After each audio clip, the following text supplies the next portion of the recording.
morning, friends. What a bright morning, Saturday morning here. Thank you very much. Welcome to the studios of Next Television. The reason, ladies and gentlemen, we are here today is to discuss the initiative Showcase Africa, which is going to be held next year, sometime in July. But before we go into the details, I'll need to have a round of introduction that who is who. So starting with you, Mr. Joe Gaskins, please have your name spelled and tell us, your background. Yes, my name is Joe Gaskins, and I'm co-chair of the Maryland Business Clergy, and it's also a part of the Maryland Business Clergy International. We effective in this Washington metropolitan area. The proper spelling for my name is Joseph, Joseph, Gaskins, Gaskins. Thank you, Mr. Gaskins. My name is Tony Asham. I am an entrepreneur, and I run an IT consulting firm locally in the DMV. And I'm very passionate about Africa and issues in the USA. Thank you, and Tony. The spelling of my name is Tony, Tony, Ashamu. Thank you. Okay. Yeah, my name's Emmanuel Oben. I'm an IT professional by profession, and also run as the executive assistant to the president of NAHEP. NAHEP stands for National Associations for the Hebrew.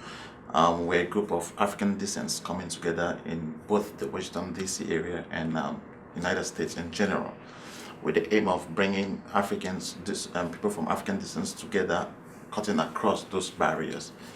And presently here with my chairman also. Thank you. Yes, sir. My name is David Saucier, and I'm a private business owner, Caregiving Solutions, and I'm also the chairman of NAHEP. I am here today to try to see how we can bring African descents also together. David is DAVID, and Saucier is NSOESIE. Thank you, David. My name is Mario Tambe. I'm here, I'm a nurse by professional, and I'm a secretary for NAHEP. And we are here to talk about the credit union, how people of African descent can connect with the economic growth in America and establish getting across all barriers. My names are spelled M-A-Y-U-K, and the last name T as in Tom, A-M-B-E. Thank you. Hello, I'm Lisa Ellis, and I'm the Vice President of the Maryland Business Clergy Partnership, also a business owner, Ellis Industries. And I'm here primarily to support the economic growth for African Americans in our communities. I'm a research analyst and market analysis expert. The reason we call it Showcase Africa, that we're going to bring close to 18 countries from Africa region to state of Maryland to showcase their products and services. This is going to be held sometime July 22nd to 26th next year. So coming back to you, Mr. Gaskins, tell us, with this kind of a strength that your platform provides out of Greater Washington area, what do you think about this idea? One, the second thing is, how can you be assisting towards this initiative? I think it's a great idea, and as you remember, many years ago, I think back in the early 90s, we started bringing the community together, period. And this new effort that we're involved in is long overdue. We have advocated for many years for economic benefit, for community empowerment, and I think this Showcase Africa will be a extremely good start for this particular initiative. Thank you. Tony, you were born here in this country, you're an entrepreneur, you've been involved in so many businesses. Tell us, about your business backgrounds and your expertise, and by having that conversation, maybe my next question will be that how you can be, as a co-chair of this initiative, be a good resource person. So I think the Showcase Africa initiative is a great one, more because I think anything that brings and bridge kind of just connect different dots, it's a great thing for any parts of the community. The African community is one that actually needs a lot of things from the United States, and as far as, and more so just the business acumen. There's a lot of infrastructural challenges. There's a lot of gap, and I think bridging the African American communities and the African nations together through a portal like this, I think it's a good thing. And looking forward, I think there's a lot of co-mingling that needs to happen, and just creating a forum whereby they can talk about the challenges is the beginning. So Thank you. Mr. Emmanuel? Yes, thank you very much, Mr. Shahab. It's a very wonderful initiative, getting us to come together from all African descent, and having a platform like this, which we do not only talk, but looking forward how we can start putting some work to be done. We all are aware Africa is endowed with wonderful talents, and Showcase Africa will be an opportunity where they can come present these talents and meet sponsors from the United States. And this is going to be a very great economic empowerment, especially On for that African note, countries. last week you mentioned something did happen in Texas, in Houston. Yes. What was that about? Yeah. Please tell us. Last year we had what we call Back to the Roots in Texas, where we had something like a trade fair, as we put it, where all the countries from Africa were represented. We rented a big complex, and we had huts that were built, and everything was Africa original. We had women that were in these huts that had their 3-stone firesides that were cooking. They were preparing African delicacies. And both Americans and African Americans, Caucasians were invited. And it was a wonderful time, because we came to understand that there are people who have been in this part of the world for close to 35 years and they haven't gone back home. So that was an opportunity for them to relate back with what the thing as origin of where they're coming from. Excellent idea, because see, America, as we say America is a melting pot. It's a blend of Everything. universe, I mean, Exactly. everybody from every country is welcome here for achieving the American dream. So what an excellent idea of knowing the cultures and going back to the basics and the roots. David, coming back to you, please tell us about the way you structure your organization and how many representative countries represent in your organization. NAHEB is an organization that is been put in ground already, and we are bringing already together more than 30 African countries together. So you have representation from 30 countries? We do, yes. Trying to bring that bridge that has been broken for a long time. In truth, Africa is so much fragmented, and as fragmented back home in Africa, even when we cross and come to the United States, we bring those fragmented ideas also. And there's a lot of talent. A lot of people are very much educated, but when it comes to coming together, maybe for any economic development purposes, the ideas are still fragmented. Nobody wants to listen to the other. And as long as we keep staying fragmented, we have realized that we are losing a lot because we don't have a voice. So NAHEB is coming up to try to bring us together, give us the ideas that will help us unite in order to have a voice in the society. We are in the United States. It is a ground where everybody can be listened to. And so if we stay with those fragmented ideas, we don't think we would be able to get listened.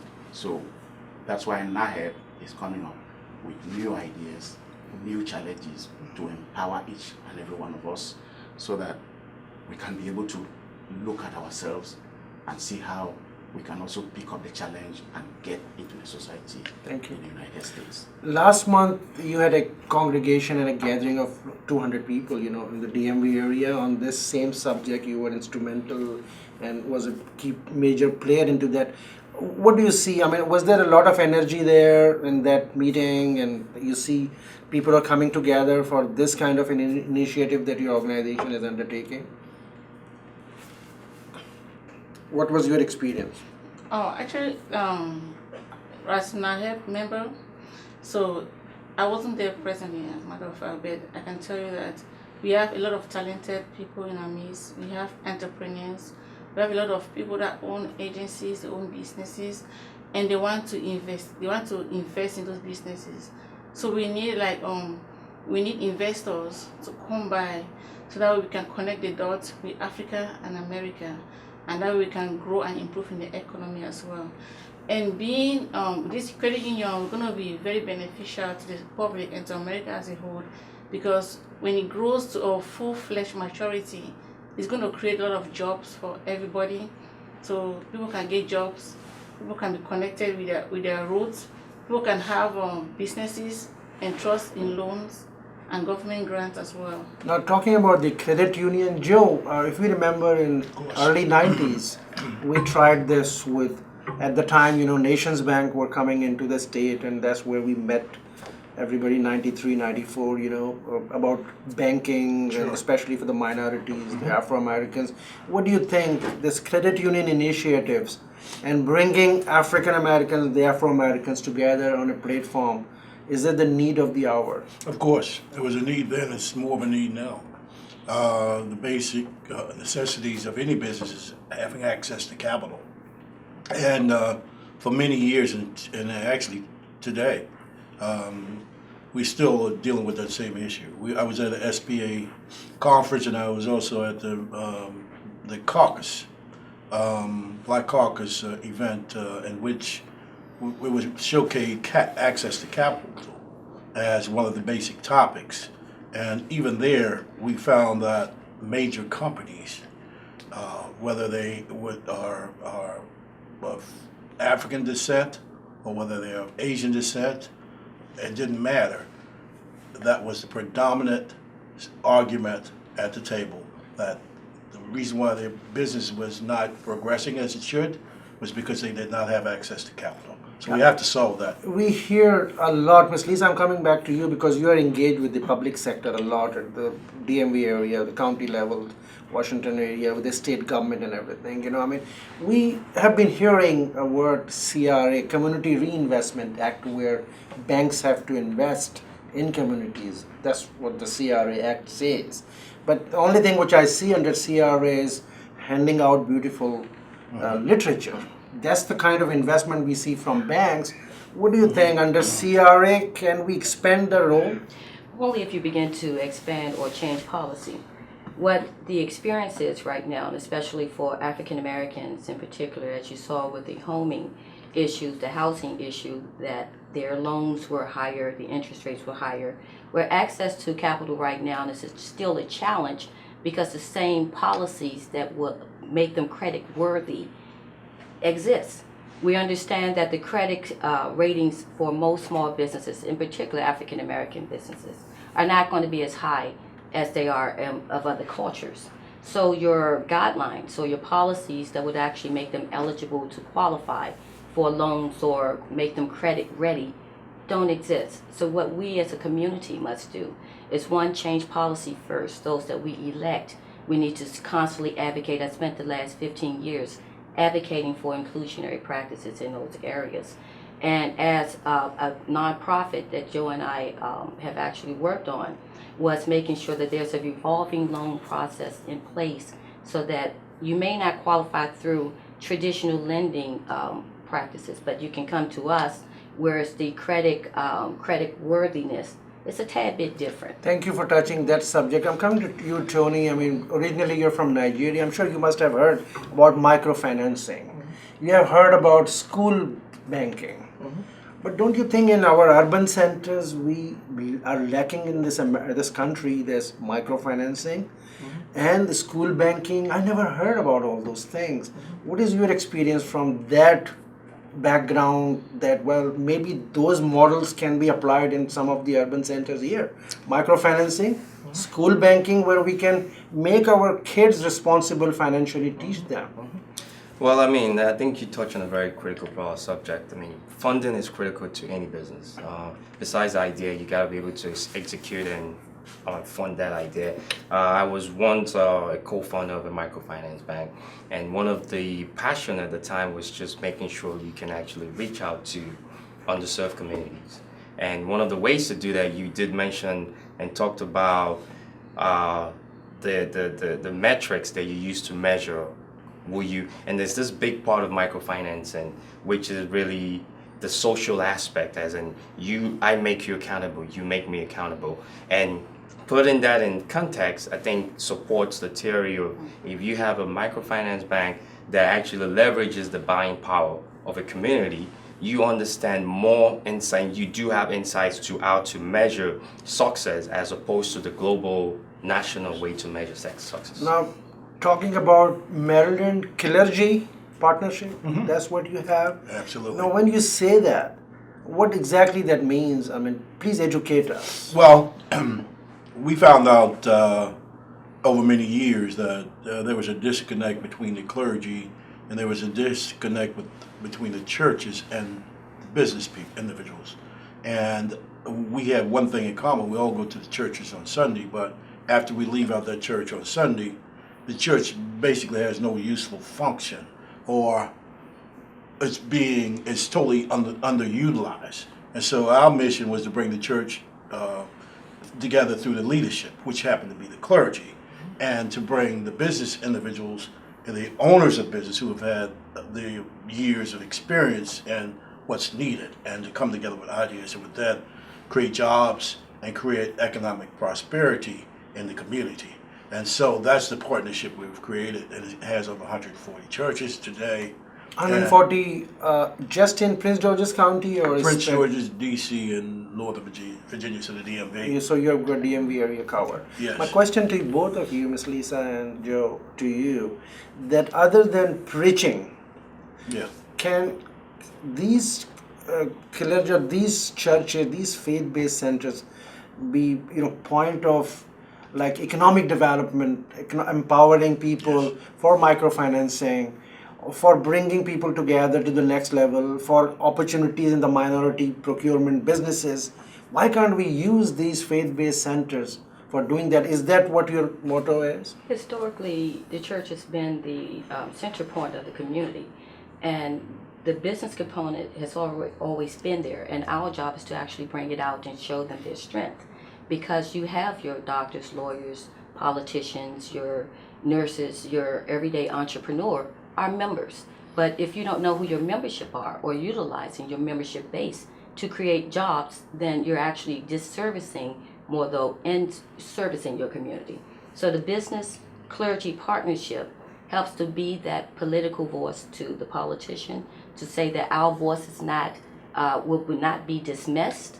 And it's also saying to the church that we are the ground where we can create jobs and grow our businesses, whether that's at the international level, state level, and local level. Across board, that's what the business clergy represents. Now, yes, talking about the political aspect of it and the numbers that you have or representation in your clergy business partnership, and I just mentioned CRA as one example, Community Reinvestment Act.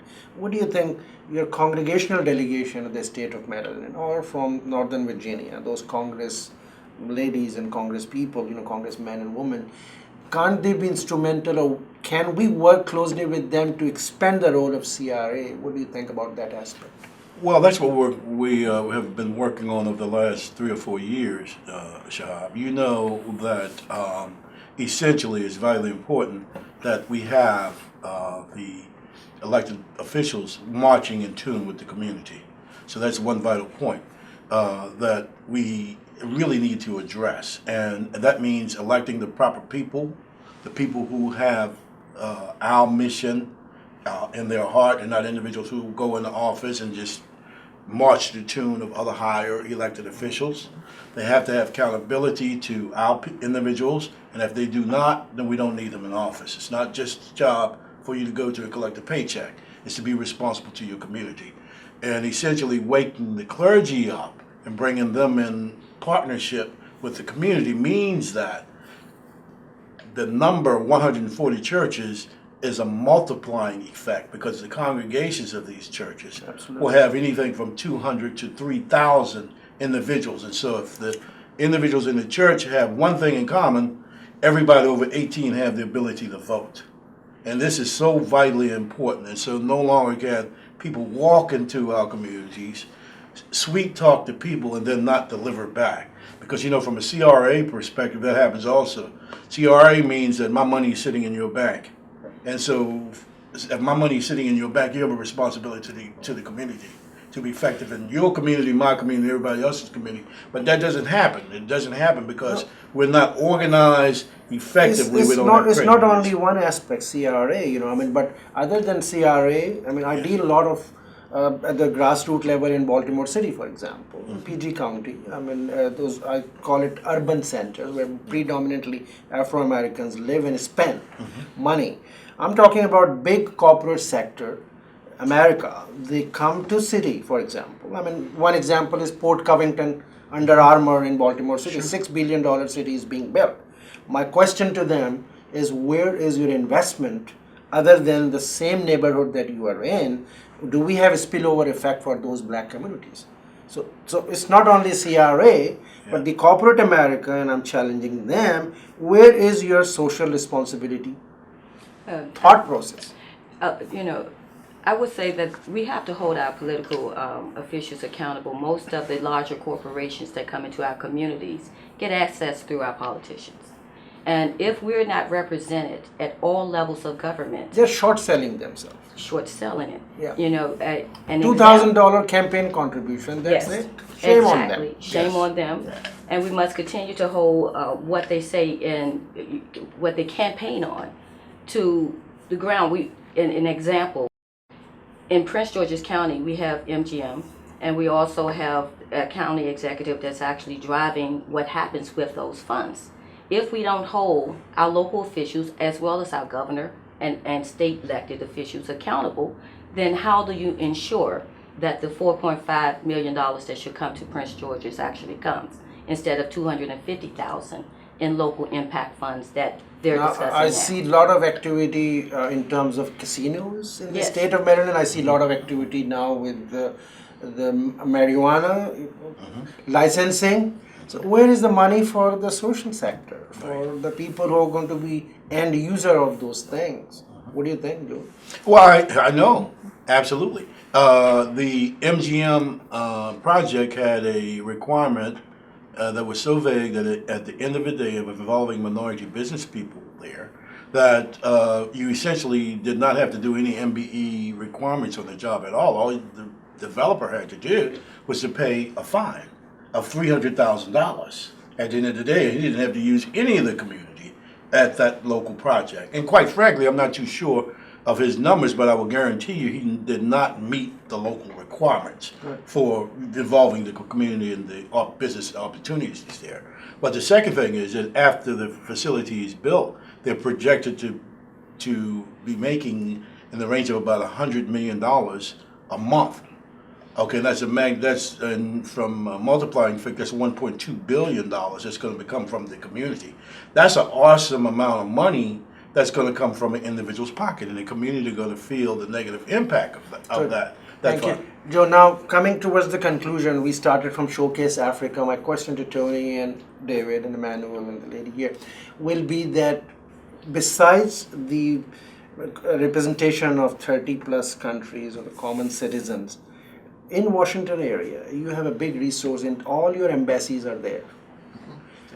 The cream of those African countries, Tony, work for World Bank. We have got people in USAID. What do you think about those resources to make this Showcase Africa? Do you have outreach to them? Or do you have relationships to them Yes, as well? let me begin by chipping in a little bit with the point Tony was talking about. We having an institution whereby the criteria for you to get a loan is very low as compared to what Ms. Ron was talking. So we want to have that kind of a scenario or a financial house which, the criteria are going to be different. We understand our people's difficulty and we can treat them like what Bank of America we treat them. But to your point in relationship to the embassy, we have very great relationships with all the embassies. We will make sure we get them on board with Showcase Africa because we relate with them on a day-to-day basis. They are in our communities and they get to make sure that when we talk, they listen to us. So I can guarantee you that for Showcase Africa. Good. What do you think, David, about that? Yes, I think that World Bank, a lot of good representation from different African countries, highly educated people. They're good resource. What do you think, Tony? I mean, I see a lot of Nigerian also. It's a question to both of you. I'll let him go Yeah. first, yes. and I'll second. Let me take that a little bit. I had an opportunity to have worked with USAID, Okay. and that experience I had with them. When I came to the US, I still stayed in connection with the USAID office here. Not because I work with them, but because I knew that every time I go there, I will get the information that I need and which I will use. So we are coming together, African countries and citizens who have come from there.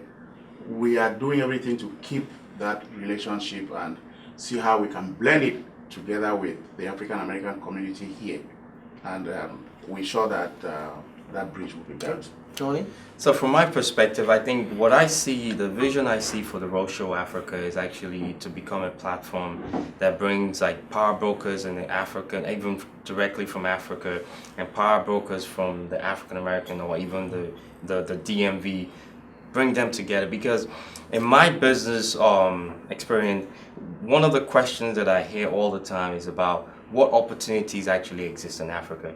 This needs to stop for Africa to just be looked at as a basket whereby it's just you're giving them money. There are real opportunities for African Americans here in the Maryland, in the DMV, to actually participate. And like Nigeria, for example, has $594 billion GDP. South Africa has the same. These are real money, and there are companies that are actually getting that money. So what I see the Roadshow is actually a synergistic platform to help both communities actually find a win-win situation. And you mentioned organizations like the World Bank, USAID, and all the embassies.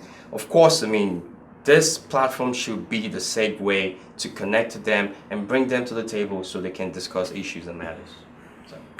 Well, that concludes our conversation. Thank you, ladies and gentlemen. On behalf of Next Television, I congratulate all of you to join this effort. Thank you very much. Thank you. Have a blessed day. Shout out.